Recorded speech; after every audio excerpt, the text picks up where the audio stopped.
ছিলাম দাওয়াতু তাবলীগের 6 উসুলের একটি উসুল ছিল ইকরামুল মুসলিমিন, তথা নিজে কম খেয়ে অপরদেরকে বেশি খাওয়ানো, নিজে সুবিধা কম ভোগ করে অপরদেরকে সুবিধা বেশি ভোগ করানো। কিন্তু আমরা বর্তমানে দেখতে পাচ্ছি এই সাতপন্থীদের গুন্ডা সন্ত্রাসীরা টঙ্গীর ঘুমন্ত মানুষদেরকে তারা একরাম করার পরিবর্তে ঘুমন্ত নিরীহ তাহাজ্জুদগুজার মানুষদেরকে তারা রাতের আধারে কুপিয়ে হত্যা করেছে। কথা বলুন ঠিক কিনা?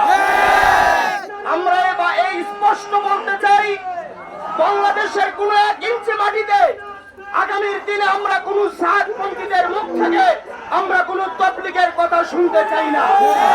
নরসিংদী জেলার কোন একটা মসজিদে যদি আগামীর দিনগুলোতে সাতপন্থীরা উঠতে চায়, আমরা বলবো আর কোন সুজাঙ্গুলে কি নয়, তাদের কোমর থেকে হাঁটুর নিচ পর্যন্ত ভেঙে